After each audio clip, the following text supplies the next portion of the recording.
Imagine the scene, the grand halls of the Congress of Vienna. The year is 1815, and the fate of Europe is being decided. The war-torn continent, ravaged by Napoleon's ambitions, is about to enter a new era. The delegates, diplomats, kings, and emperors gathered in this opulent setting are not simply negotiating borders or trading territorial land like chess pieces. They are crafting the very future of nations. The man at the center of this storm is Klemens von Metternich, the Austrian foreign minister whose careful diplomacy could determine whether Europe slides back into chaos or remains stable for a generation. It is Metternich, with his keen mind and unmatched manipulative skill, who shapes the outcome of this Congress. But there is one moment that will come to define the course of his career, and indeed European history. As the discussions unfold, tensions rise between the European powers, especially between Russia, led by Tsar Alexander I, and Britain, represented by Lord Castlereagh. In the midst of a heated debate over the fate of Poland, Tsar Alexander I, feeling that the balance of power was tipping in Russia's favor, moves to claim large portions of the Polish territories that had been partitioned between Russia, Austria, and Prussia. But Lord Castlereagh, representing Britain's interest in preventing any single power from becoming too dominant, stands in firm opposition, fearing this would upset the delicate balance. Just as the tension reaches a boiling point, Metternich, who has been quietly observing, takes a bold, risky step.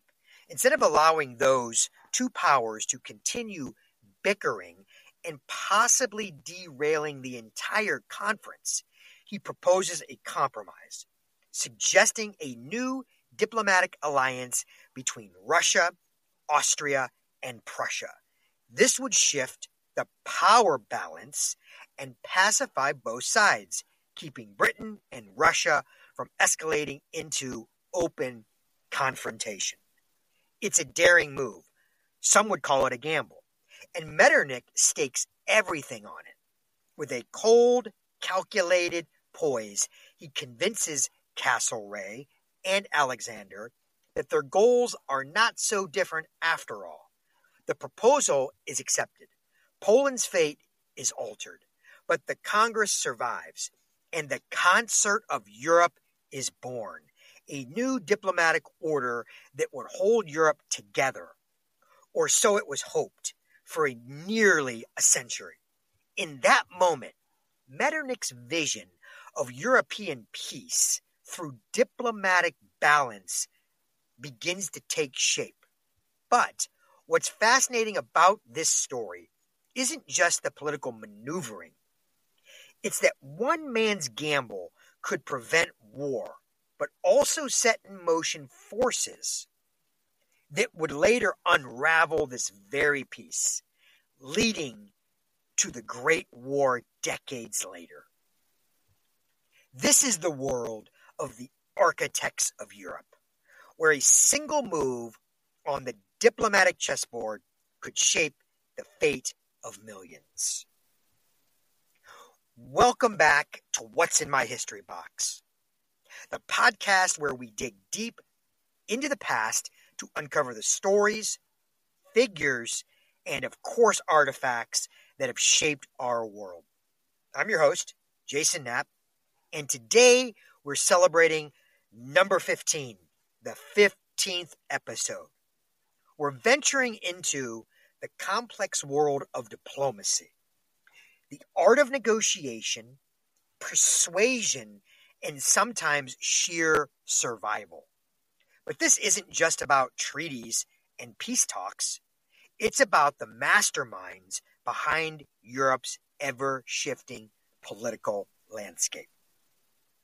For centuries, Europe has been a battleground of ideas, power struggles, and alliances. And behind the scenes, there were a handful of brilliant diplomats, visionaries, who play pivotal roles in not just avoiding wars, but in shaping the very borders and future of nations. So from the corridors of Versailles to the tense meetings of the Cold War, diplomats like Cardinal Richelieu, Prince Metternich, Otto von Bismarck, Woodrow Wilson, Henry Kissinger, they just don't talk. They built the frameworks of power that governed Europe for generations. So today, we're diving into the stories of these architects of Europe. We'll explore their strategies, the high-stakes decisions they made, and how they balance this tightrope of war and peace. So through fascinating anecdotes, historical moments, and of course their lasting legacies, we'll see how diplomacy has shaped not only the fate of nations, but the very course of history. So what happens when one individual's decision can alter the future of an entire continent? So let's find out. Now, I think it's important that we lay out here a definition of Europe. The question of how to define Europe has long been a subject of historiographical debate, rooted in political, cultural, and geographical considerations. Scholars have grappled with the complexities of European identity, its borders, its unifying characteristics, both in ancient and modern contexts. The historiography on this topic has evolved over time. I want to walk you through how the concept of Europe has changed over the years. So here's a breakdown of, I think, the approaches to define Europe, right? We could define it geographically with its physical boundaries. Historically, many scholars have tried to define Europe based on its geographic boundaries, essentially drawing lines around the continent. This was most prominent during the era of European colonialism and exploration, when the continent was often seen as distinct due to its proximity to the Mediterranean Sea, the Atlantic Ocean, and the Ural Mountains. All right, so going all the way back, ancient and medieval concepts. Okay, so early European definitions were often influenced by the ancient Greeks and Romans, who conceptualized Europe as one part of a three-continent world: Europe, Asia, and Africa. So geographers like Strabo, Ptolemy, they help solidify the understanding of Europe as a landmass bounded by natural features, especially the Mediterranean. All right, early modern expansion, okay, so during the Renaissance and into the age of exploration, Europe was defined more by its cultural influence and political power as explorers began to map the world, leading to the concept of, we might say, Eurocentrism, where the continent was viewed as the center of civilization. Also, cultural and religious identity.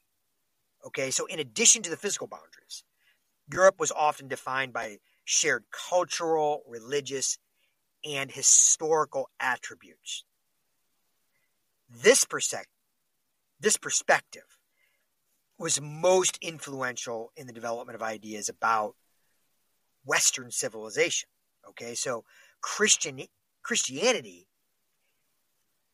as a real defining characteristic From the Middle Ages onward, Europe was often defined through its association with Christianity. That Catholicism and later Protestantism became central to the identity of Europe, especially during the schism between the Catholic and Orthodox churches in the 11th century, and then the Protestant Reformation in the 16th century. Scholars that have examined the medieval period's religious homogeneity, I think, contributed to this definition of Europe. Now, from the Enlightenment onwards, the idea of Europe as the center of the West gained traction. This was deeply connected to the concept of Western civilization and shared intellectual, philosophical, political tradition, ideas from figures like Voltaire, John Locke, Immanuel Kant. Okay, in this context, Europe was just not a physical space, but it's a cultural and intellectual construct that contrast with the East. And when we say East, Asia and the Ottoman Empire. And the South, which would be like North Africa. Now, another concept of Europe is the political and ideological approach. That the definition of Europe has often shifted depending on the political circumstances, especially the rise and fall of empires and nation states. But we get the rise of the nation state in the 19th century, 1800s. The definition of Europe becomes increasingly tied to the idea of the nation state. As empires like the Ottoman Empire, the Habsburg monarchy crumbled, the idea of Europe was shaped by the emergence of national borders, national identities. Okay, so, for example, the Treaty of Westphalia in 1648 solidified the principle of sovereign nation states. And then the French Revolution in 1789 helped establish the idea of a self-determined nation or nations in Europe. Moving on to post-World War II, definitions of Europe, the aftermath of World War II and the division of Europe during the Cold War introduced a stark East-West dichotomy. In this period, Europe was often defined politically. The West was democratic, capitalist, and aligned with NATO, while the East was under communist rule and aligned with the Soviet Union. The definition of Europe as the free world or the Western Bloc was central to that political discourse during the 20th century. Okay, moving then to the European Union. Okay, the creation of the EU in the mid-20th century added a new layer to the definition of Europe as the EU, seeks to foster this greater political and economic integration across the continent. Now, the question of whether countries like Turkey or Russia belong to Europe becomes central to the debates surrounding EU membership and, of course, expansion, or the enlargement of the EU has led to a more inclusive but sometimes contested definition of Europe. Now, of course, we have the historical versus the modern concept of Europe. Okay, so this debate between defining Europe in an historical versus a modern sense. Scholars have explored the implications of the ancient, medieval, and modern concepts of Europe. Okay, so the classical views, classical definitions of Europe, dating from the ancient Greeks and Romans, focused on Europe as a culturally superior continent distinct from Asia. And these notions were often tied to the ideological superiority of the Greek and Roman civilizations. Modern histories of Europe, okay, so in the modern era, historians like Eric Hobsbawm or John Robertson have expanded this idea of examining Europe's complex evolution. All right, so for instance, Hobsbawm analysis of Europe in the 19th and 20th centuries, that Europe is a continent dominated by nationalism, industrialization, and conflict, all right, has influenced, I think, these contemporary definitions. All right, so the European identity concept, I think what we're trying to get across to you is now it is more fluid, it's more open to multiple interpretations. All right, and with the fall of the Iron Curtain in 1989 and the expansion of the EU in the 2000s, have further complicated and expanded, of course, the definition of Europe. All right, so the Europeanness debate, okay, brings up this question of who belongs. The focus on whether Europe's borders should be drawn geographically or through a shared set of values and principles. This has led to questions about who truly belongs to Europe. As I mentioned, Turkey, Russia, the Balkans, the inclusion of Turkey and Russia in Europe's definition is debated. Turkey, due to its unique location, straddling both Europe and Asia, has been a key point of debate. Russia's ties to Europe, similar complexity as it shares cultural and historical links, but has long been politically distinct, especially during the Soviet era. Okay, so this cultural diversity within Europe, with the increasing migration to Europe from Africa, the Middle East, and Asia, further complicates what it means to be European. Okay, questions about integration, multiculturalism, identity are now central to defining the modern European experience. All right, so the fluidity of European identity. I think we have done a nice job of trying to define that very complex concept of Europe, constantly evolving nature, from geographical and cultural to political and ideological. It's not a static entity. All right, it's more of a construct that I think that has evolved over centuries, based on shifting political, economic, and cultural realities. And I think that's kind of what we're going to get into today as we try to build this Europe through diplomacy. So I think today Europe can be seen as both an historical idea rooted in a shared legacy of intellectual, religious, and political traditions as a modern project, whose borders, membership, and identity can continue to be shaped by the ongoing debate and challenges. All right, so that said, the topic today, too, I think that we have to define is diplomacy, right? If we want to talk about European diplomacy, right? I've handled Europe. Let's now handle diplomacy.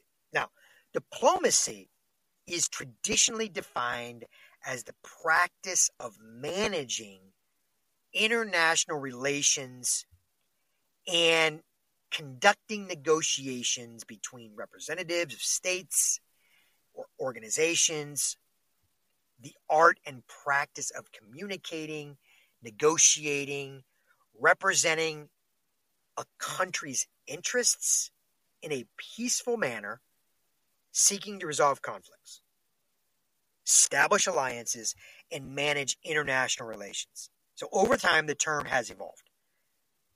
And again, we have to look at the different historical contexts that have shaped the definition of diplomacy.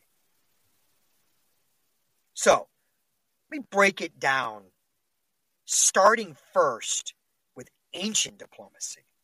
All right, in ancient civilizations, diplomacy was not yet a distinct, it's not a formalized field, but was practiced in a more ad hoc or personal manner. It was often associated with direct negotiations between rulers or emissaries in a less structured environment. So Mesopotamian and Egyptian diplomacy. in the ancient world involved the exchange of gifts, promises of protection, marriage alliances.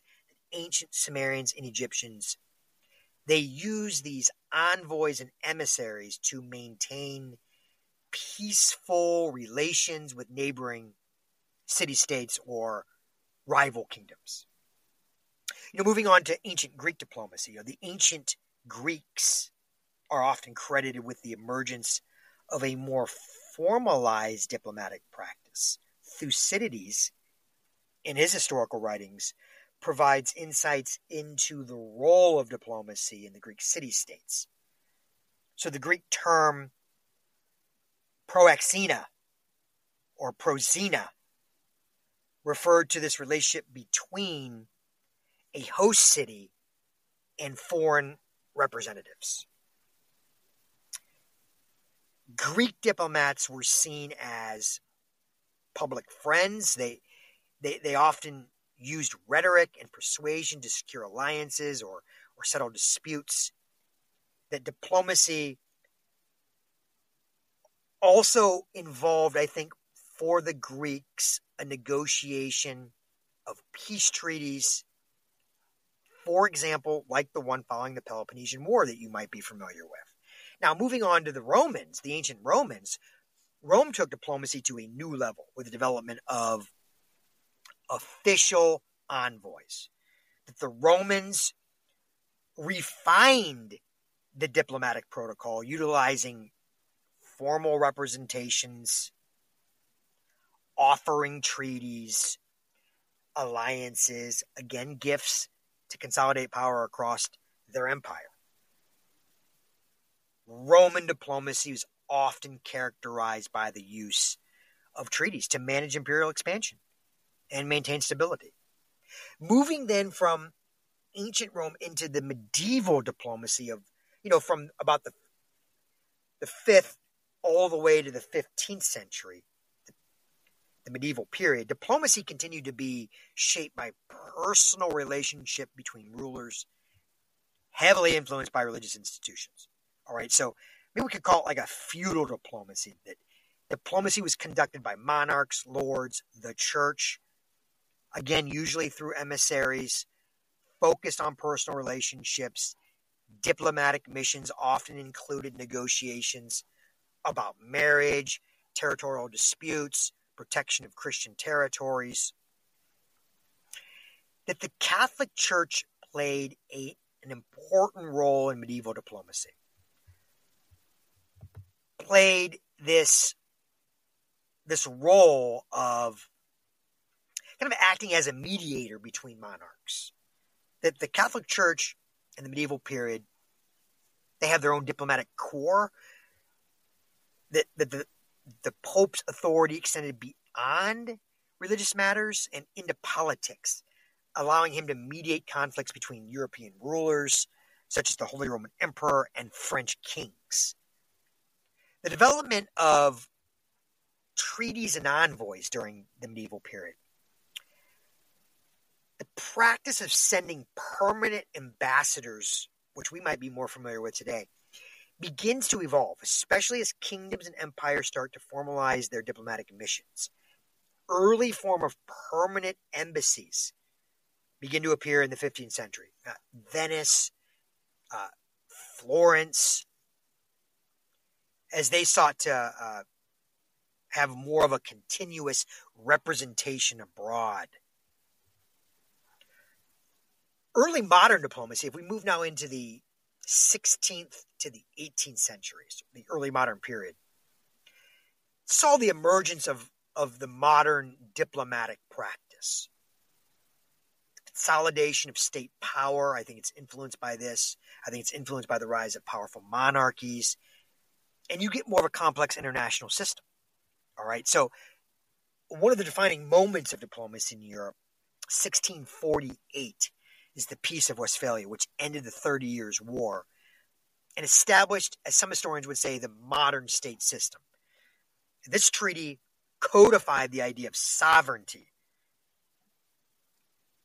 created the basis for modern international law. Diplomacy is institutionalized. As states became the main actors in the international relations and ambassadors began to function as permanent representatives of their governments in foreign capitals. All right. Diplomatic immunity. The concept of diplomatic immunity was formalized. The diplomats were granted certain privileges and protections to ensure their ability to negotiate without interference from the host country. That's a cornerstone. I think we're familiar with that today in our modern diplomacy. All right. And as I mentioned, that emergence of the diplomatic corps, the practice of sending professional diplomats instead of temporary emissaries, right, on these permanent diplomatic missions abroad, kind of lays that foundation for the modern foreign services. Right? Figures like Cardinal Richelieu of France, they play a key role in consolidating centralized power and conducting high-level diplomacy to maintain European influence. Now, moving into the 19th century, diplomacy of the modern age or international relations, I think what we find here is a professional and systematic practice. As the modern state system develops further and statesmen sought to manage complex international relations. As I started the episode with the story at the Congress of Vienna in 1815, which redefined Europe's political order after the Napoleonic Wars, it's often cited as one of the most important milestones in the history of diplomacy. The practice of diplomatic congresses and multilateral negotiations that starts to gain prominence. And diplomacy becomes a tool for maintaining the balance of power between Europe's great powers. The realpolitik approach, championed by leaders such as Otto von Bismarck, redefined diplomacy in the 19th century. So the 1800s is a big turning point. Realpolitik emphasized pragmatism, where diplomacy was seen as a means to further strategic interest of the state, even at the expense of moral or ideological considerations. All right, so we'll get into Bismarck later, but Bismarck is a good example how he uses diplomacy to carefully manage alliances and keep European peace while expanding Germany's power. Into the 20th century, the two world wars of the 20th century fundamentally reshaped the practice and definition of diplomacy, marking the transition to a more formal institutionalized international order. All right, so post-World War I diplomacy, the end of World War I led to the creation of the League of Nations. Woodrow Wilson's 14 points emphasized the importance of diplomacy in resolving conflicts and established lasting peace through open, transparent communication and, of course, collective security. Into the Cold War, right, this brought in a new dimension to diplomacy as superpower rivalry, the United States, the Soviet Union, as they dominated global politics. Diplomacy in the Cold War becomes closely intertwined with ideological confrontation, nuclear deterrence, and the threat of war. So Henry Kissinger, who we'll talk about here at the, should we say, the middle of the episode, who is our U.S. Secretary of State, championed a form of détente diplomacy, which aimed at reducing Cold War tensions, while, for example, John Foster Dulles and others adhered to a more confrontational approach. The establishment of the United Nations in 1945 created a new platform for diplomacy focusing on resolving conflicts through international cooperation. The diplomacy becomes, as we're trying to, I think, spell out here, institutionalized, but this time in a global organization with a focus on issues like human rights, decolonization, and of course, a tricky concept, international law. To bring it all the way to contemporary diplomacy, late 20th to early 21st centuries, in recent decades, diplomacy has become more complex and definitely global in scope. Traditional state-to-state diplomacy still remains a major component, but new actors, right? International organizations, NGOs, even corporations play a significant role, right? Diplomacy in the 21st century is not only about political negotiations, but also about influencing public opinion and shaping global narratives. So the rise of public diplomacy, this idea of soft power, championed by people like Joseph Nye, kind of reflects that growing importance of cultural influence, media, international image building. And I think we've got to take it all the way to digital diplomacy, right? The rise of the internet, social media has led to the concept of digital diplomacy, where states and leaders engage with global audiences, be it through online platforms. I mean, they just go right by traditional diplomatic channels.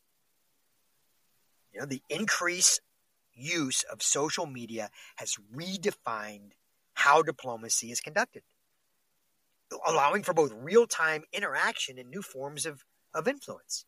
So the evolution of diplomacy, right, has, I think, evolved from a tool of personal negotiation between monarchs and their emissaries to a sophisticated, multifaceted institution at the heart of global politics. And today, diplomacy is defined not only by actions of state representatives, but also by, I think, a really complex network of actors, institutions, even ideas.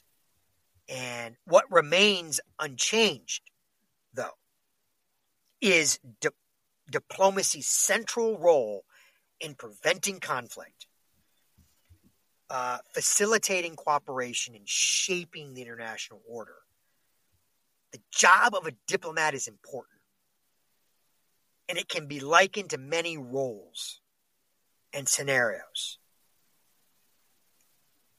And I think to kind of speak to you about the importance of diplomats and diplomacy, a metaphor might be useful here, right? I was thinking, a diplomat is like a tightrope walker. He's got to balance precarious, competing interests.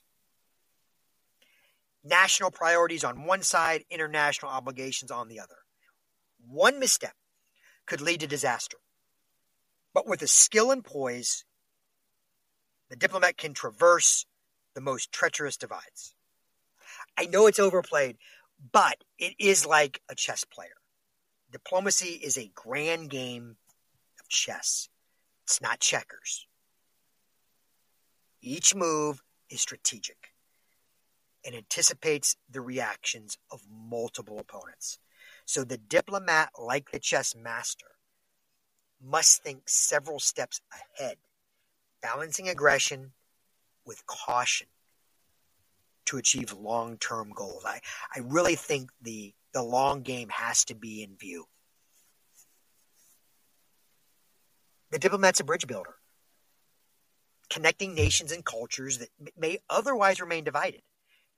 They construct pathways for talk, or if we want to call it dialogue, trade, peace.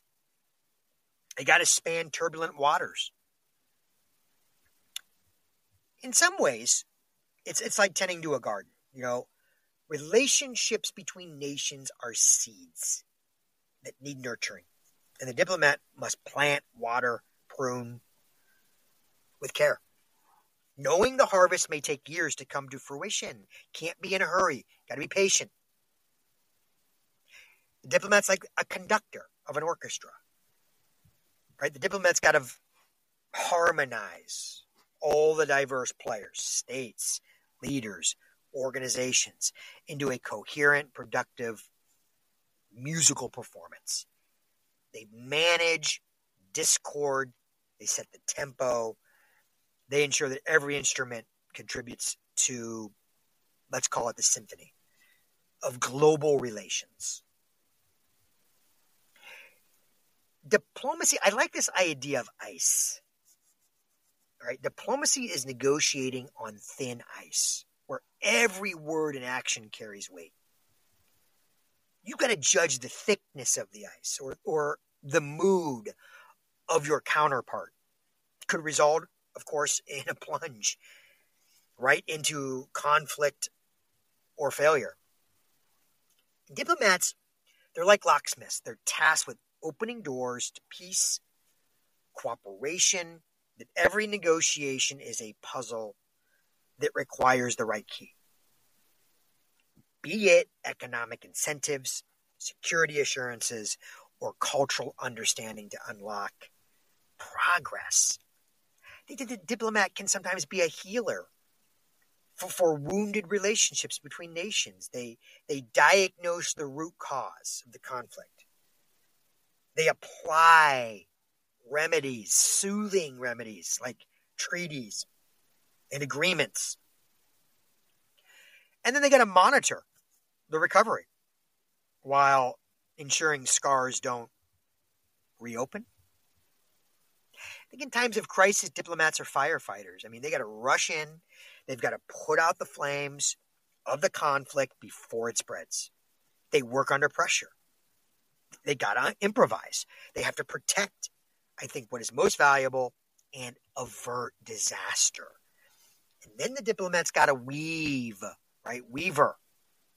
of the international fabric, threading diverse interests, alliances, and agreements into, let's call it, a tapestry of global cooperation. That a torn thread could unravel the whole design. So a diplomat's got to, I think it requires constant attention to repair and strengthening ties. They got to be able to navigate. They're a navigator. The turbulent seas of international politics. Diplomats can chart courses through storms of competing interests, shifting alliances, global crises. They're a compass. Their compass is guided by national priorities, but they must also adapt to the unpredictable currents of world events. This might be a stretch, but are diplomats like alchemists, striving to transform base conflicts into the gold of peace and cooperation? I think it's another really big question we have today is, how do you get to peace? Sometimes you need patience, negotiation. You need geniuses to achieve what seems almost impossible, turning antagonism into alliance. Diplomacy, I think, is often conducted in the dark or in the shadows. You know, so kind of like a dancer in a, should we say, dark room, right? Or at least dimly lit room, must move gracefully, deliberately to avoid any missteps. Their work may not always be visible, but their actions leave such a lasting imprint. And again, I want to get that across to you today with some of our major players in European history. So I hope that kind of highlights, I know that metaphors I often use, but I do think painting a picture paints 1,000 words, right? And I think that conveys kind of the profound and delicate work of a diplomat in shaping world affairs. Now, let's look at our diplomatic cast of characters today. The individuals that I'm going to highlight today are Cardinal Richelieu of France, Klemens von Metternich of the Austrian Empire, Otto von Bismarck of Prussia, later the German Empire, Woodrow Wilson of the United States, and Henry Kissinger of the United States. And I picked these characters because I think they're similar in key ways. Even though they operated in vastly different time periods and political contexts. So I want to first talk about how they're similar. Okay, I think each of these figures, they have a grand vision for the political and diplomatic order of their time. They understand the broader context of their actions and seek to shape the future according to their ideals and pragmatic goals. Richelieu envisioned a strong, centralized France that could stand against the Habsburg hegemony in Europe. Metternich sought a balanced Europe that would suppress revolution and preserve monarchies. Bismarck pursued German unification and aimed to secure its position in Europe through a stable alliance system. Whereas Wilson dreamed of a world order built on collective security, self-determination through the League of Nations. And then Kissinger worked to manage the Cold War's bipolar power structure, trying to ensure stability through realpolitik. So they're visionary strategists. They're all masters of diplomacy. Each of these men, skilled diplomats who excelled in negotiations and balancing power. They recognized that diplomacy was as much about what wasn't said as what was. Using alliances, treaties, strategic maneuvering to achieve their aims. That Richelieu's alliances with Protestant powers, even though France is Catholic, during the 30 Years' War, that just demonstrates his ability to prioritize his state interest over ideology. Metternich's Congress of Vienna, right? It's a masterclass in balancing competing interests to maintain peace. Bismarck's system of alliances, web of calculated relationships designed to prevent conflict. Then you have Wilson's efforts at the Paris Peace Conference after World War I reflects his belief in diplomacy as a tool for global progress. And then Kissinger's shuttle diplomacy in the Middle East and détente with the Soviet Union. Practical applications of high-stakes negotiation.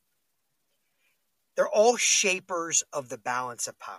All of them operated with this awareness of the balance of power and sought to either maintain or reshape it in their favor. So Richelieu aimed to weaken the Habsburgs, shift power towards France.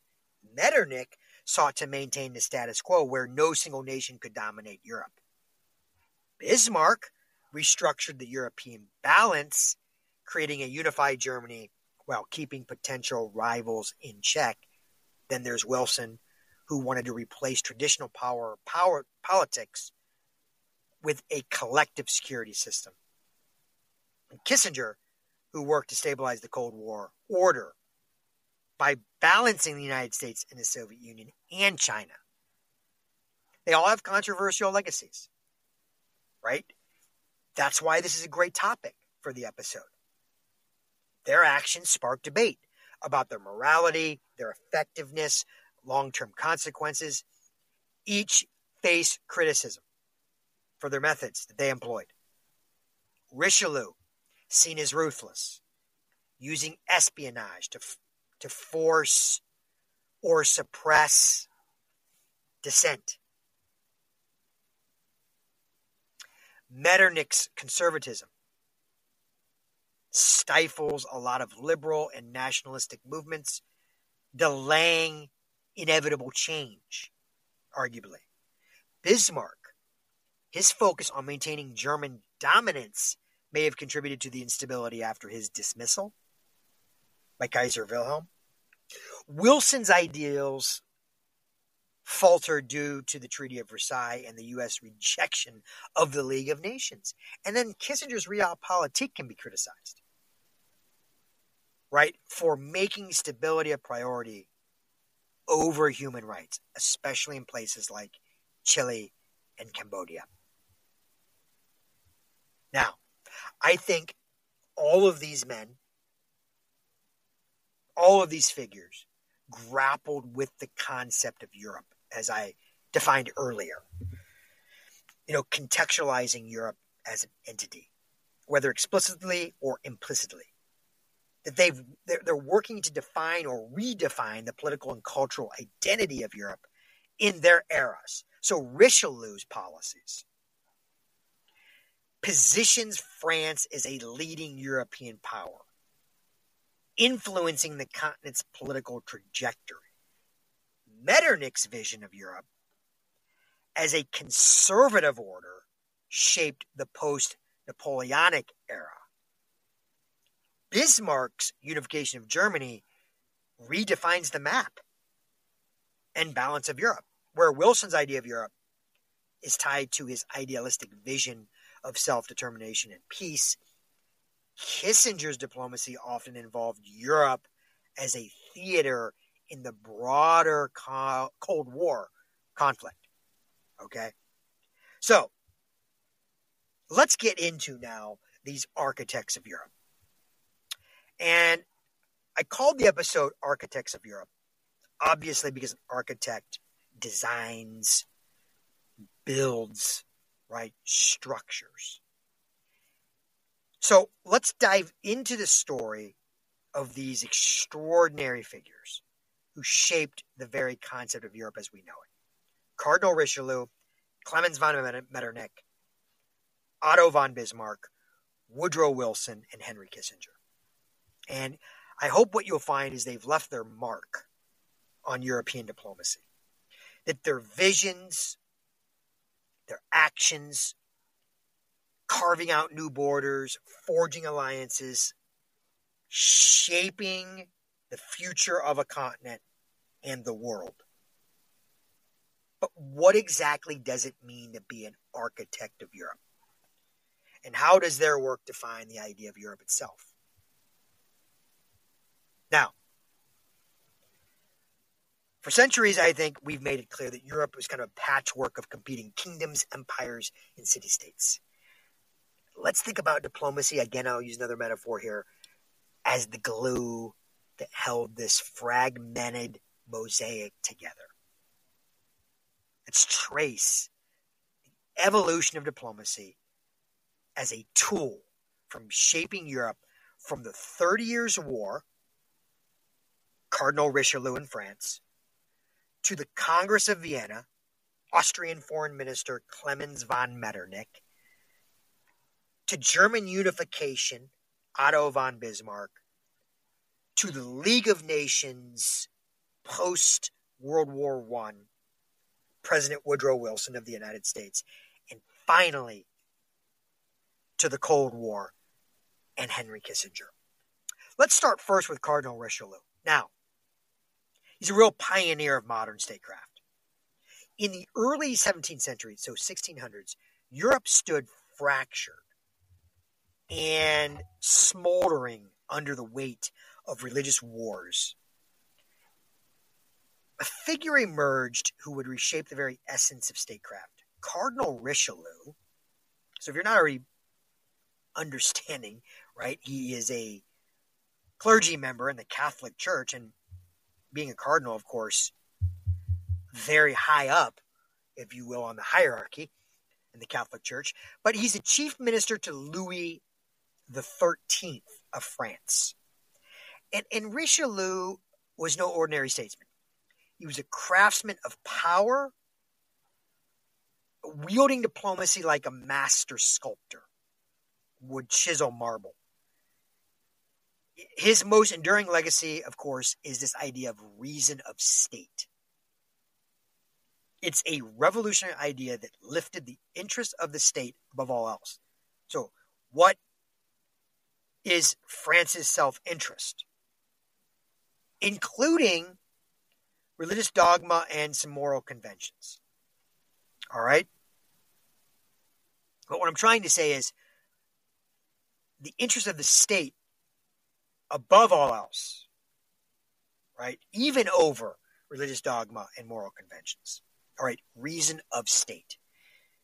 It was as if Richelieu drew a bold new map of Europe, one in which pragmatism replaced the boundaries previously drawn by faith. Right? It's hard for us to understand that a Catholic cardinal is going to put Catholicism aside. Okay? At a time when the embers of the Protestant Reformation are still flaring and religious allegiance was paramount, Richelieu's embrace of reason of state, it's nothing short of audacious. I mean, to Richelieu, the state was a living entity, a fortress that requires constant vigilance and care. Protecting it justifies any means, or even policies that seem to defy France's Catholic identity. So again, like the chess grandmaster, Richelieu played the long game, sacrificing pawns when necessary to secure the king. All right, so Richelieu in the 30 Years' War. Nowhere was Richelieu's strategic brilliance more evident than during the 30 Years' War. 1618 to 1648. Brutal conflict ravaged Europe. At first glance, Richelieu's policies seemed paradoxical. Here is, again, this Catholic cardinal who supported Protestant forces against Catholic Spain and Catholic Austria. So his actions, like a tapestry woven with threads of strategy, reveals a coherent design that Richelieu understood that the Habsburgs, who ruled both Spain and Austria, posed the greatest threat to France's dominance. So how do you undermine their power? I mean, if he could pave the way for France's ascension. Imagine now, right? Richelieu is this puppeteer manipulating strings in the shadows of Europe's grand theater. His support for Sweden's, let me emphasize, Protestant king, Gustavus Adolphus, was not born of religious sympathy, but of cold calculation. The cardinal saw Gustavus as a tool to weaken Habsburg influence, and in this, he succeeds. Richelieu's genius lay in his ability to set aside religious fervor and instead wield the sword of diplomacy, right? As a sword forged, if you will, in the fires of pragmatism. So he's an architect of the balance of power politics. Richelieu plants the seeds of the idea or concept of balance of power, a framework that would dominate European diplomacy for centuries. It's simple, yet profound, right? What does it mean, balance of power? No single state should grow so powerful as to threaten the sovereignty of others. It was as if Richelieu had built an intricate clockwork mechanism, ensuring that the gears of Europe's great powers turned in harmony, or at least in stalemate. Like, Richelieu's okay with stalemate. His legacy, I think in this regard, is both, well, we'll debate. Is it a blessing or is it a curse? Because it prevented, how do I want to explain this? The unchecked rise of empires. But it also fosters a climate of perpetual competition and alliance shifting. So Richelieu tended the French state, to bring back one of my metaphors from earlier, as the gardener would tend to his crops, pruning alliances here and there, planting seeds of discord here and there among enemies, right, all around. His goal was not just survival, but the flourishing of a strong and unified France. I don't want to use a spider here, but I think I'm going to. Weaving, spinning webs. That Richelieu's diplomacy stretches across Europe, with each web or thread meticulously placed to ensnarl France's enemies and protect France's interests. That his moves on the European chessboard, calculated, deliberate, always thinking several steps ahead to outmaneuver opponents and secure France's dominance. Operating oftentimes behind the scenes. I've talked about these shadow strategists, that Richelieu is pulling the levers of power with precision. Often unseen, but always impactful. All right, so Richelieu's story there, I think, underscores the dual nature of diplomacy. While ideals and moral principles, they often inspire action.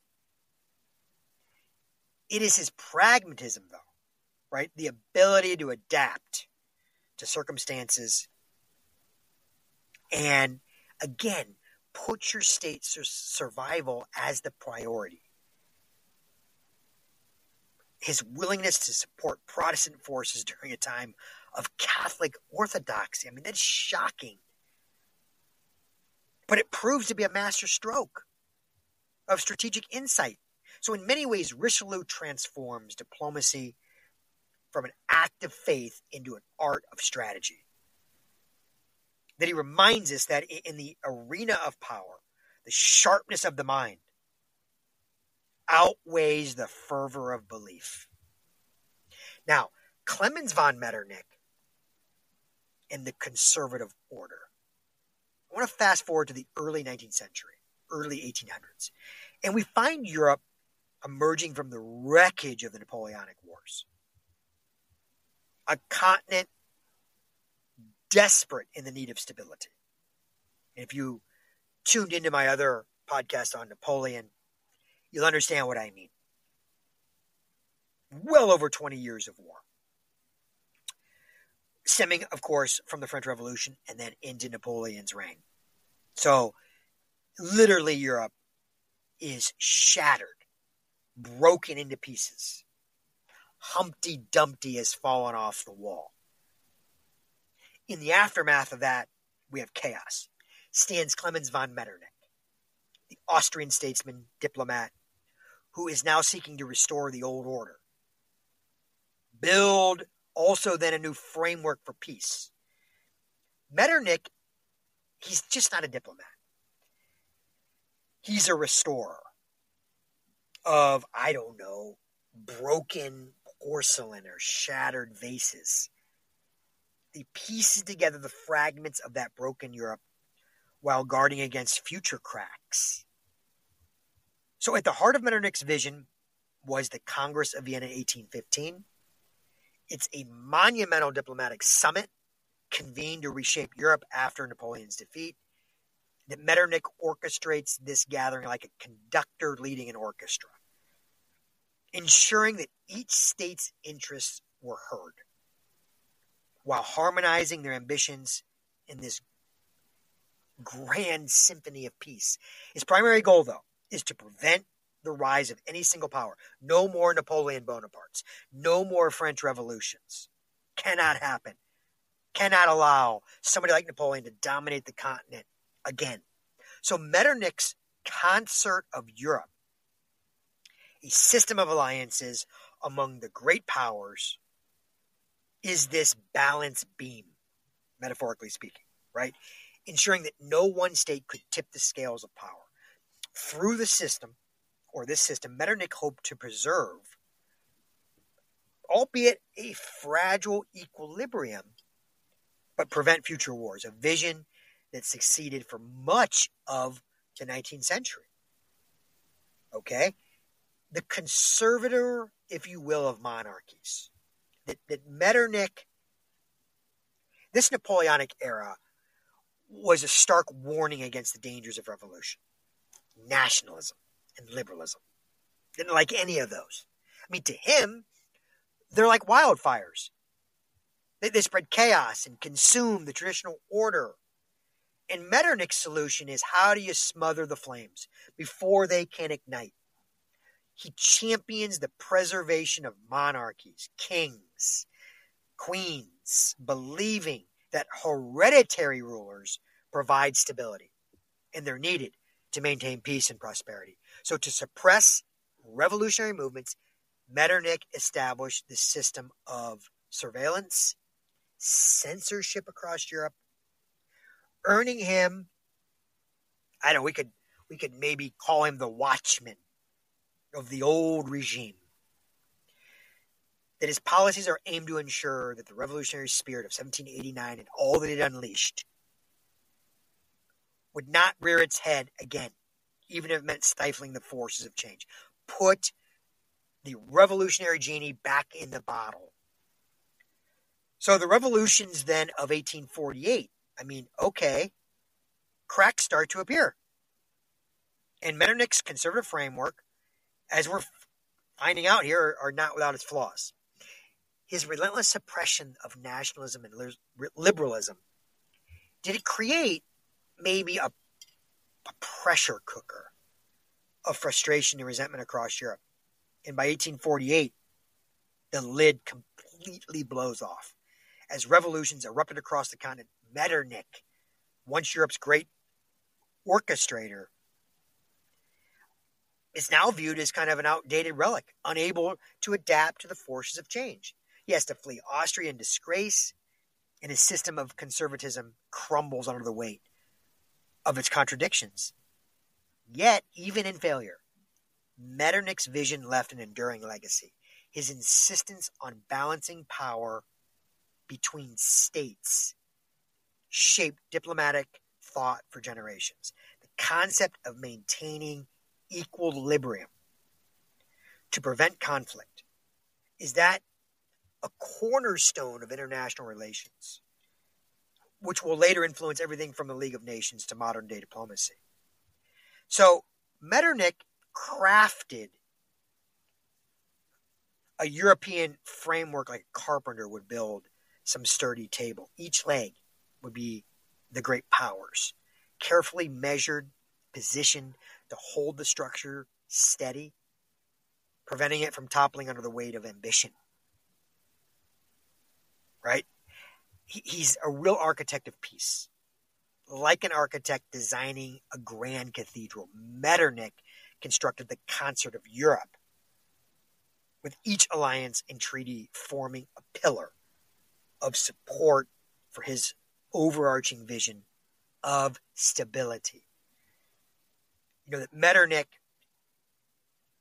is kind of this watchman of tradition, standing guard over Europe's monarchies, patrolling the walls of the old order, vigilantly guarding against the encroachment of liberalism and nationalism.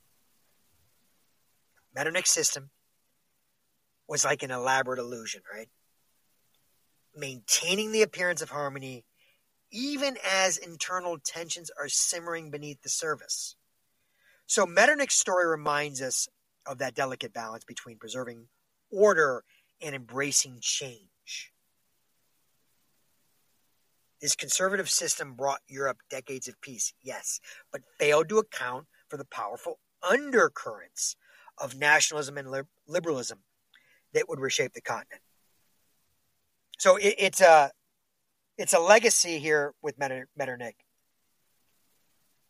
a testament to the double-edged nature of diplomacy. It can build bridges, but it can also construct walls that cannot hold forever. So in the end, Metternich is a paradox. He's a stabilizer and a suppressor. He's a builder of peace and a barrier to progress. But for all its flaws, it's a vital chapter in the history of diplomacy. and a reminder that even the most carefully constructed system must eventually bow to the forces of change. Now, let's move to our third example, and that's Bismarck, the architect of peace, or Bismarck's web of alliances. After unification of Germany, Bismarck turned from war to peace, understanding that maintaining Germany's position required stability.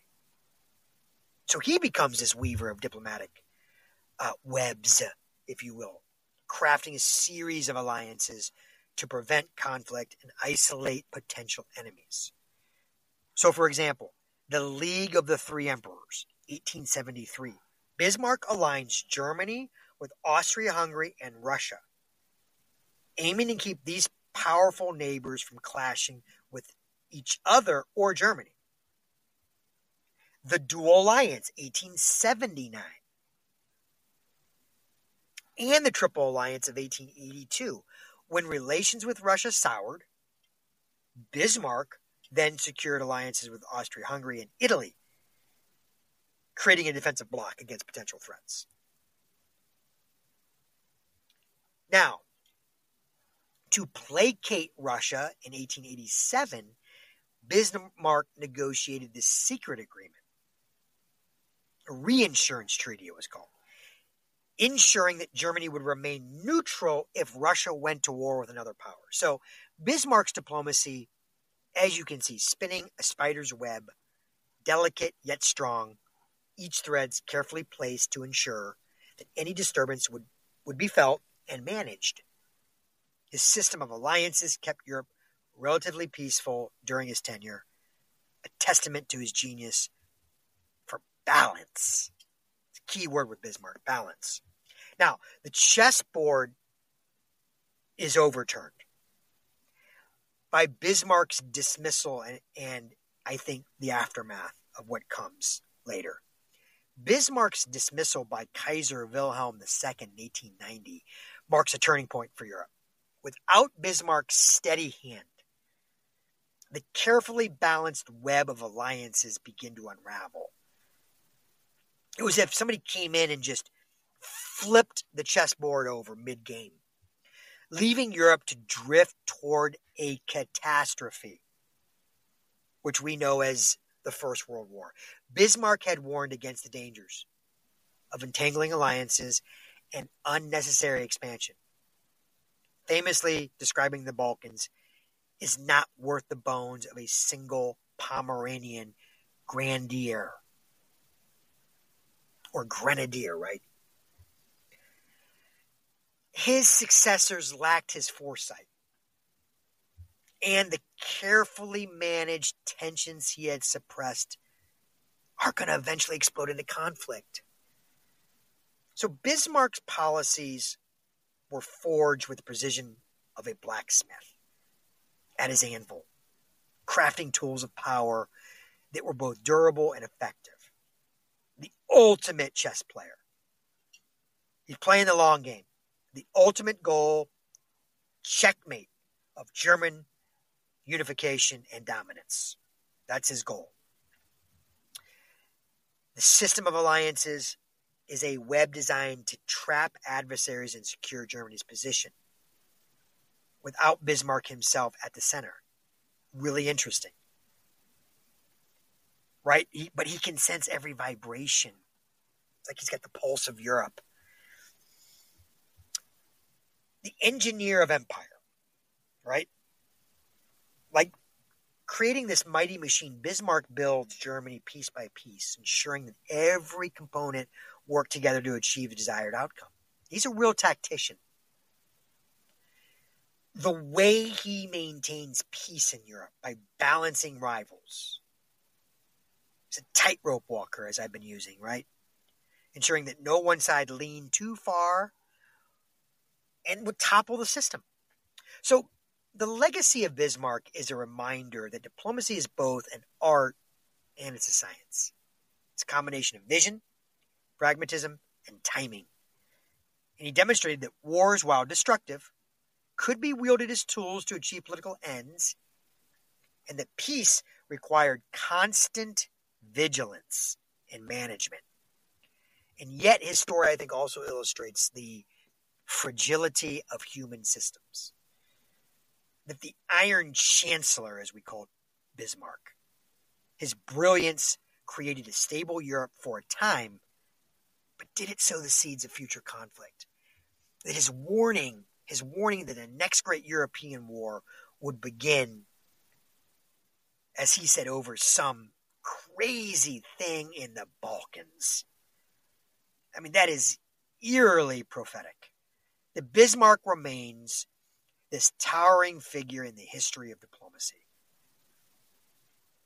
A testament to the power of strategic thinking and the limits of even the most skillful statesman. Well, this brings us to Woodrow Wilson, the idealist, the philosopher in politics. Well, Woodrow Wilson enters the global stage not as a seasoned statesman, but as a professor turned president, a man of ideas, thrust into the absolute storm of World War I. He was metaphorically, I think, looking back, a lighthouse keeper in a stormy sea, which he was projecting a beacon of hope and guidance through the darkness of war. And his vision for a post-war world is encapsulated in his 14 points. I mean, he's got a plan, albeit idealistic, and it's very ambitious. Wilson believed diplomacy should transcend the cynical power plays of the past. To him, the old world of secret treaties and imperial ambitions was akin to this crumbling castle, majestic yet antiquated. He wants to replace it with a brighter, more just international order. His philosophy is rooted in self-determination, the idea that nations should govern themselves, and an open diplomacy where transparency would replace backroom deals. So his 14 points, that blueprint for peace, presented to Congress in 1918. It's a charter of hope. It's a vision to reconstruct a shattered world. Each point is like a piece of, let's call it stained glass, part of a grand design to let light shine through the ruins of Europe.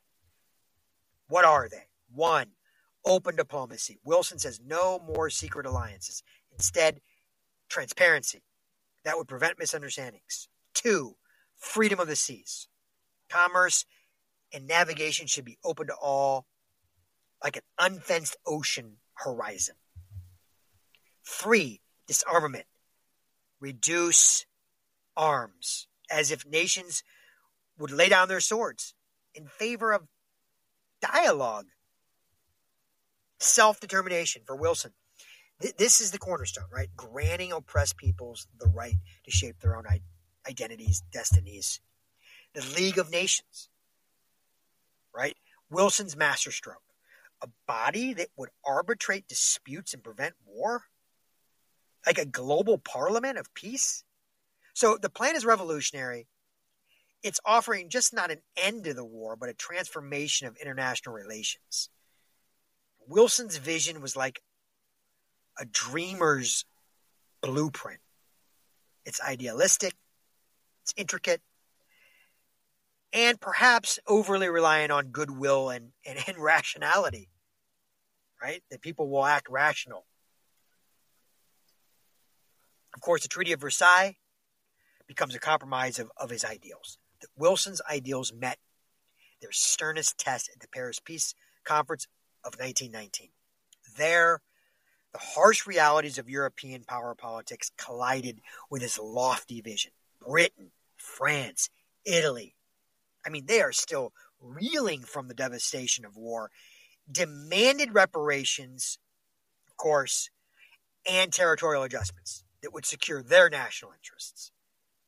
So the resulting Treaty of Versailles was kind of like this patchwork quilt of compromises, with Wilson managing to weave in some of his ideas, like the League of Nations, but he has to concede others.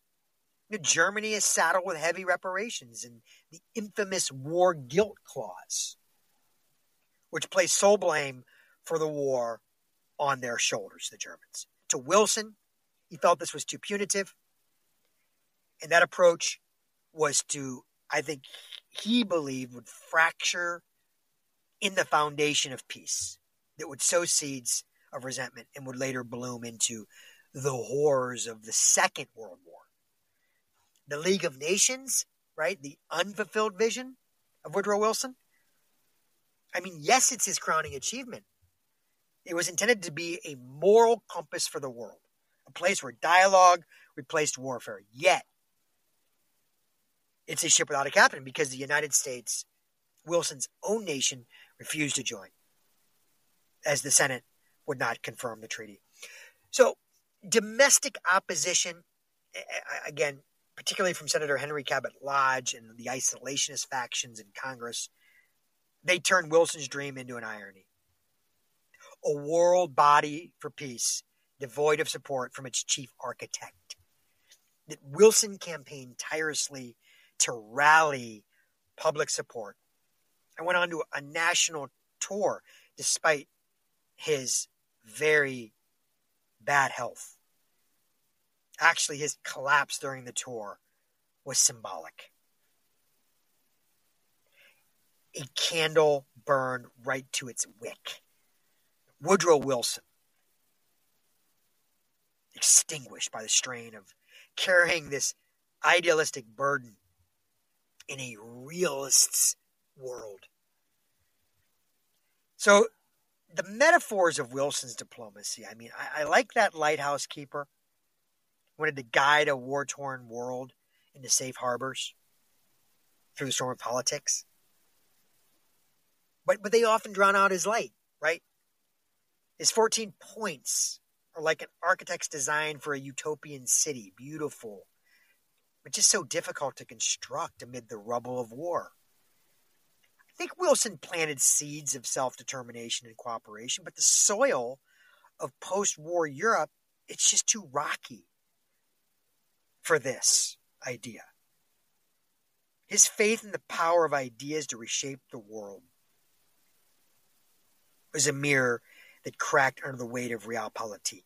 He's a shattered idealist, a broken clockmaker. That Wilson built the machine, right, the League of Nations, but the essential cog of U.S. participation, well, it never ran as intended. So without the essential cog of the United States, it just never ran as it should have, or as he dreamed. So Wilson's legacy is one of both inspiration and caution. And what does he show us? That diplomacy could be guided by moral principles and ideals, offering a vision of international cooperation that continues to, I think, be with us today. His ideas directly influenced the formation of the United Nations after World War II. That's a testament to his vision. That Wilson's story illustrates the limits of idealism, though. That he didn't reconcile his lofty ambitions with the entrenched realities of power politics and domestic opposition. It leaves his vision unfulfilled during his lifetime. That the Treaty of Versailles and its punitive measures become a stark reminder that diplomacy must balance ideals with pragmatism. So this philosopher king without a kingdom, Wilson, he sought to reshape the world with words and principles, but whose dreams foundered on jagged rocks of reality. His life and work, I think, challenge us to ponder, can diplomacy transcend the constraints of power, or must it always navigate the currents of human ambition and fear? All right, lastly, we move to Henry Kissinger, the practitioner of power politics. Henry Kissinger, serving as U.S. Secretary of State and National Security Advisor during the 1970s, approached international relations with the precision of another chess grandmaster. Each move calculated, anticipating the reactions of global players in the intricate game of Cold War politics. His strategies are deeply rooted in historical analysis. So he is a student, interestingly enough, of Richelieu, Metternich, Bismarck. Matter of fact, his dissertation is on this. Interesting. So he's done his homework. Now, he emphasizes the importance of power dynamics and realpolitik. Now, in the tense atmosphere of the Cold War, what Kissinger wants to do is ease tensions between the Soviet Union and the United States. So he recognizes the need to reduce hostilities between these superpowers. He orchestrates a policy known as détente. It's a deliberate thawing of icy relations with the Soviet Union. It led to significant agreements like the Strategic Arms Limitation Treaty, SALT I, and the Anti-Ballistic Missile Treaty, which served as these pressure valves, just at least releasing some of the build-up tensions between the two nations. He opens relations with China. I mean, this is like a secret door. I mean, Kissinger's secret trip to China in 1971 is akin to kind of discovering this hidden door of seemingly impenetrable, a wall you couldn't penetrate. And I think by initiating dialogue with Chairman Mao Zedong and Premier Zhou Enlai, he paved the way for President Nixon's historic visit in 1972. This bold move, not only does it redefine U.S.-China relations, but also strategically positions the United States in a more favorable stance against the Soviet Union. Kind of leveraging that triangular diplomacy to its advantage. He's a tireless mediator. For example, in the aftermath of the Yom Kippur War, Kissinger embarked on a series of negotiations between Israel, Egypt, and Syria. Process dubbed shuttle diplomacy. Like a tireless mediator shuttling between feuding neighbors, he sought to broker peace and establish a new balance of power in the Middle East. And his efforts, they're instrumental in centering the United States as the key broker of the Arab-Israeli affairs, right? Effectively reducing the Soviet influence in that region. So Kissinger's legacy, it's a real study in contrast, much like the two-faced Roman god, Janus, kind of symbolizing this duality. On one side, he is lauded for his strategic acumen and contributions to stabilizing international relations during a very volatile era. On the other, he faces criticism for policies that, while they're pragmatic, he often overlooked ethical considerations, leading to controversial outcomes in regions like Southeast Asia, Vietnam, and Latin America. So this duality makes him one of the more polarizing figures, I think, in modern diplomatic history. So he is a chess master, strategically maneuvering pieces on the global board, always thinking several moves ahead, unlocking doors, so he's a locksmith, to new diplomatic relations, and opening the door to China, trying to maintain equilibrium. He's a balancer in a bipolar world, ensuring no single power became too dominant. He's a firefighter, right? Engaging that shuttle diplomacy to extinguish regional conflicts, preventing from, escalating. But again, as I mentioned, that duality, which I think he has this legacy, Kissinger does, that's marked by both people who condemn him and people who, of course, would idolize some of his approaches. So it kind of underscores, again, that intricate balance between power and principle, strategy and ethics. His methods and their outcomes continue, I think, to be studied, debated, reflected upon. All right. So the legacy of these architects, what ties these figures together is their shared role as architects of Europe, each in their own way. They helped define what Europe was and could be, from Richelieu and his statecraft to Kissinger's global strategies. Diplomacy is just not about preventing war, but about building a vision of order and stability. Now, what I was thinking is, and we've talked about this in class before with my students, here's the question I want to leave you with. Is Europe, the Europe we know today, the result of their successes or their failures? And what can we learn from their stories as we face the challenges of the 21st century? The Europe we know today, is it shaped by the successes and failures of Richelieu, Metternich, Bismarck, Wilson, Kissinger? Okay? Looking at Richelieu, his successes, his reason of state, placing state interest above all else. His policy strengthened France, laid the groundwork for the modern nation-state system by subordinating religious interest to political pragmatism. Kind of set the precedent for secular diplomacy, which really dominates today. But his failures, Richelieu's relentless pursuit of France's power, it destabilizes Europe. It sows seeds of conflict. That his policies encourage the fragmentation of Europe into competing nation states. So that legacy of division contributed to centuries of war. So Richelieu's pragmatism reminds us that statecraft requires a clear-eyed view of power and priorities. That yet his short-term gains at the expense of long-term unity that warns us against sacrificing cooperative structures for immediate advantage. What about Klemens von Metternich? A success in stability, but a failure in progress.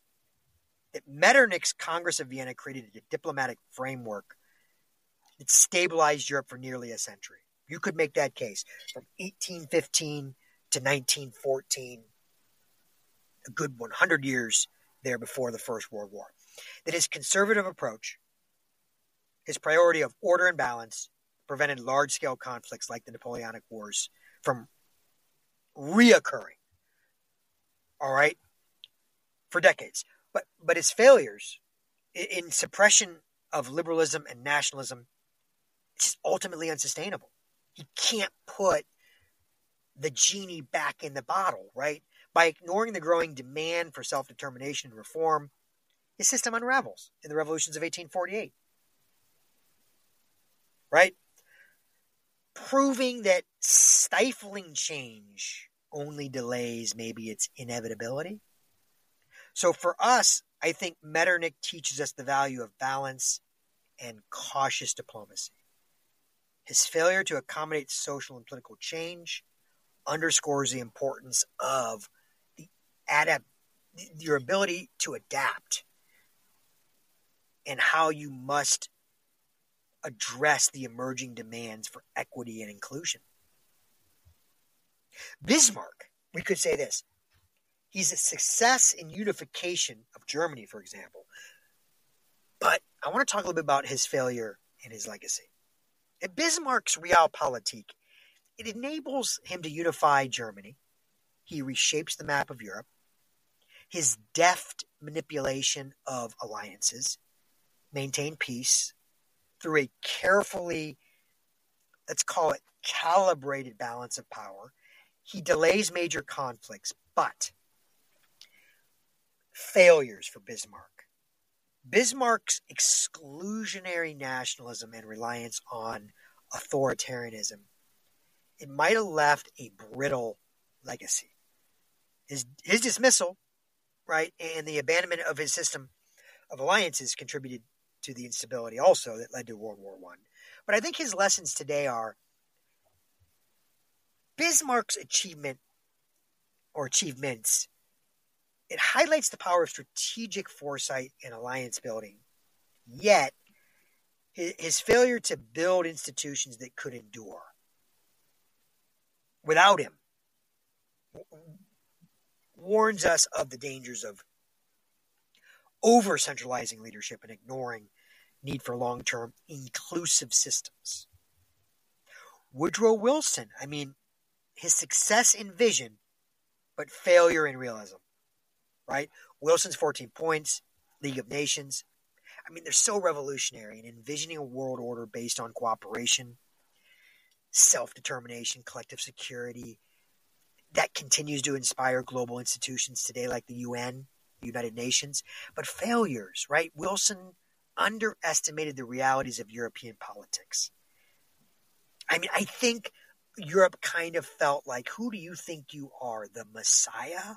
Are you here to come save Europe? Right.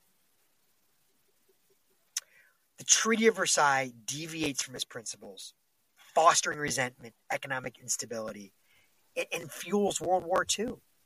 So lessons today for us, with Wilson's vision, I think it underscores the importance of idealism and international cooperation. However, his failure. It reminds us that even the most inspiring ideas must be tempered by pragmatism and backed by institutional commitment, as the United States was not committed to the League of Nations initially. And with Henry Kissinger, I think a success in strategy, but a failure in ethics. The Kissinger's détente policies with the Soviet Union and opening relations with China, it exemplifies his mastery of balancing power in a very complex, multipolar world. His realpolitik approach prevents the Cold War from escalating into global conflict. We have to give him credit for this. However, Kissinger's pragmatism, often power was the priority over ethics, leading to controversial interventions in Southeast Asia, Latin America, and beyond. So the long-term instability these actions fostered, that could remain a source of criticism for Kissinger. And I think his lessons, or his story as a lesson for us today, is that the importance of pragmatic, historically informed diplomacy. However, his failure warns us against ignoring moral considerations and the unintended consequences of making short-term stability your priority over long-term justice. Now, we are finally here to the point in the podcast where we're thinking about what's in the history box. Well, we called it the art of architects of Europe, and we focused today on diplomacy. So as I always like to do, I like to put a list of artifacts together that might be in the box that could highlight key moments during this story of diplomacy throughout Europe, or what shaped European diplomacy. Is it the Treaty of Westphalia? I talked a lot about that document that marks the end of the 30 Years' War, reshaped European political boundaries. Is it the Congress of Vienna, right? Or the diplomatic minutes or the maps? Imagine all of the maps laid out there. That key moment in European diplomacy following Napoleon's defeat, where the Congress was aiming to restore balance to Europe by redrawing boundaries, establishing a new framework, where Klemens von Metternich was at the forefront. Diplomatic correspondences or maps would be interesting, be a great artifact. Is it letters of Catherine de' Medici? Now, I didn't bring her up, but as a key diplomatic figure during the French Wars of Religion, Catherine's letters to foreign monarchs and allies could reveal the intricacies of diplomacy during that time of religious conflict in France and Europe at large. Is it the Treaty of Utrecht, a series of treaties that ended the War of Spanish Succession?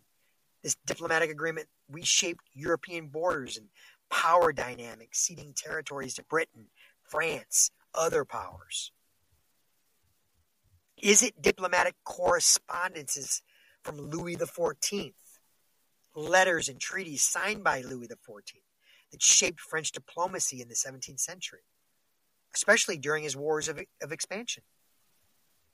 These artifacts could highlight his efforts to consolidate power in Europe through both warfare and diplomacy. Is it the Munich Agreement, a crucial document where European powers, Britain, France, Germany, and Italy, allowed Nazi Germany to annex parts of Czechoslovakia in a failed attempt to prevent further conflict? Represents the dangers of appeasement in diplomacy, giving in, right, to avoid war. Is it the final act of the Congresses of Berlin, that treaty that redefined the political map of the Balkans and shaped the diplomatic landscape of Europe by addressing issues of nationalism, imperialism, great power balance? Is it the Treaty of Versailles that formally ended World War I, imposing heavy penalties on Germany, the cornerstone of 20th century European diplomacy, the profound effects on future relations, the eventual lead-up to World War II? Is it diplomatic writings of Otto von Bismarck, speeches that reflect his diplomatic genius in creating and maintaining that system of alliances that kept Europe relatively stable?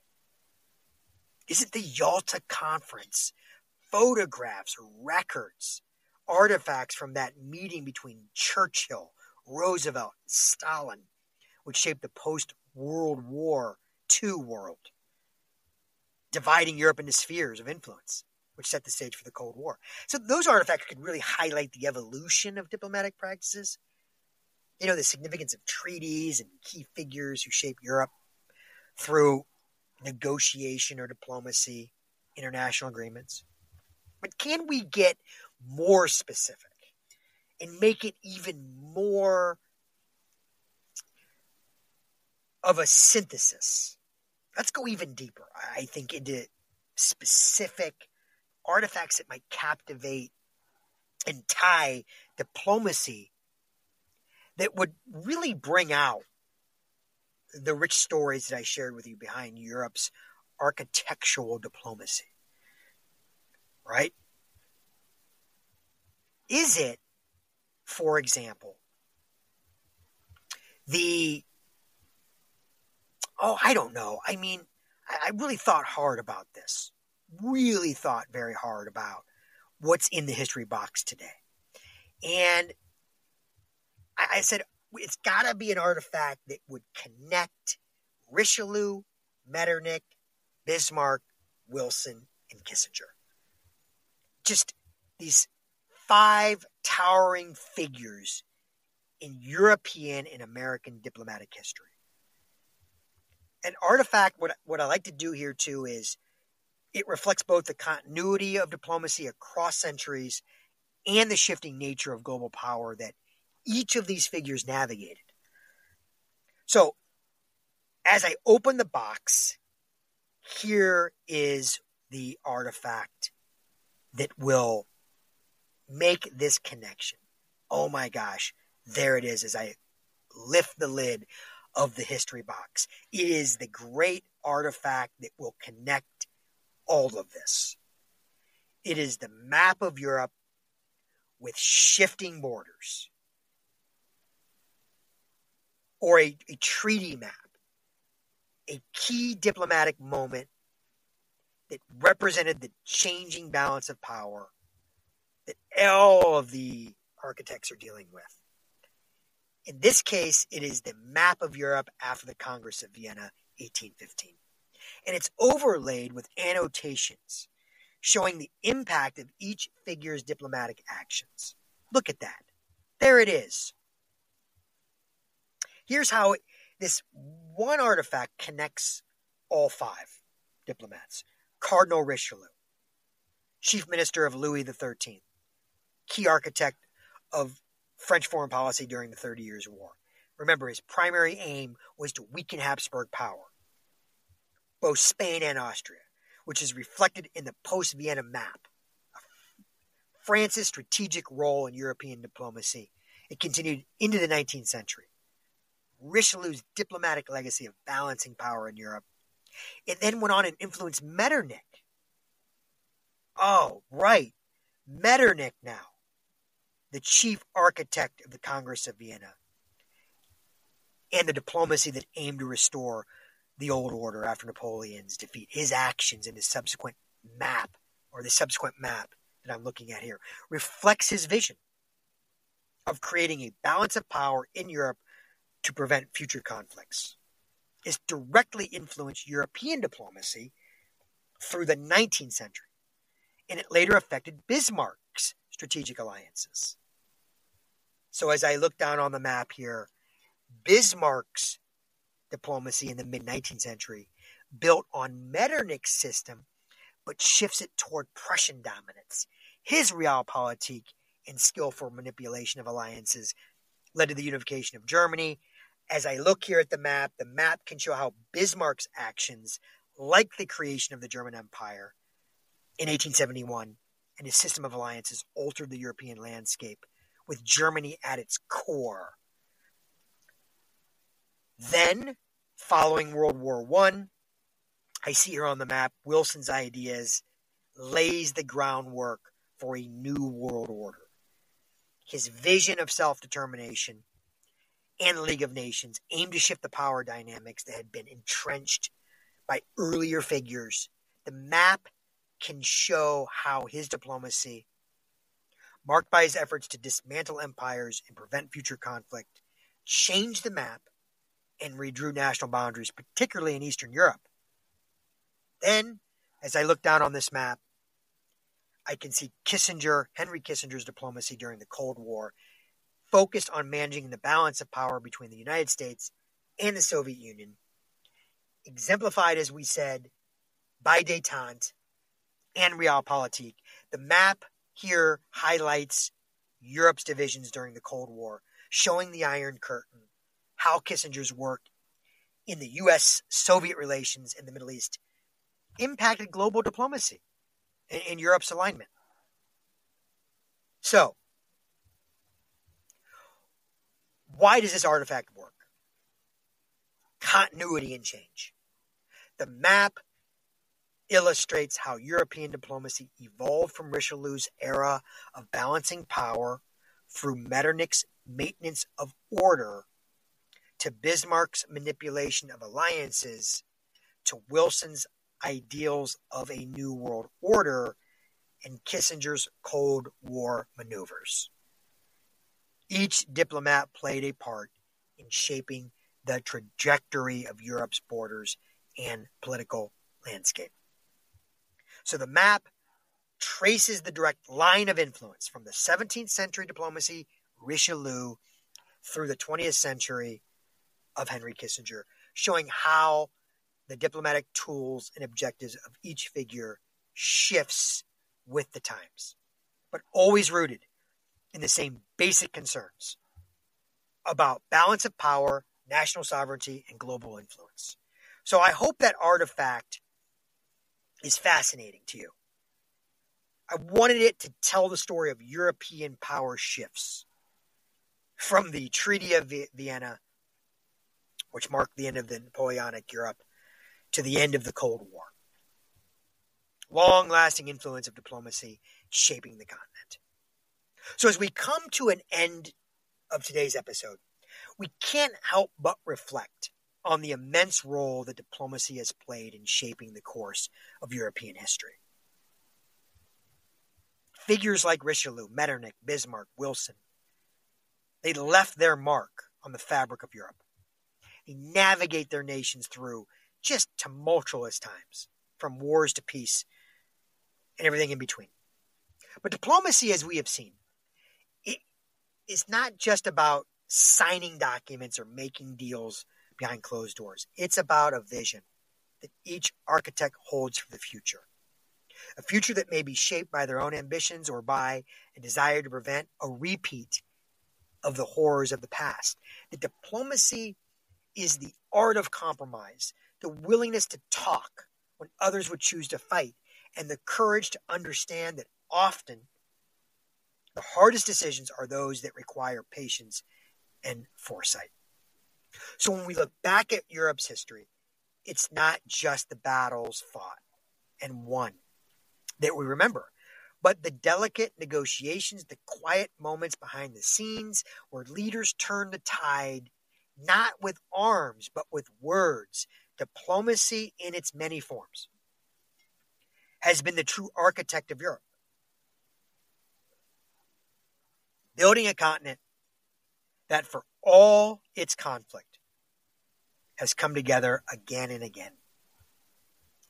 And I can't help but think today with our current problems, say in the Middle East or the war in Ukraine, that we're going to need another genius, another diplomat or diplomats from all sides to help navigate through our problems that exist in the present. Thank you for joining me today on this journey through Europe's diplomatic past. I hope this episode has sparked some new thoughts about how the decisions of the past continue to echo in the present. As always, I'd love to hear your thoughts, so feel free to share them with me in the comments. Until next time, keep looking at history not just as it was, but as it still is.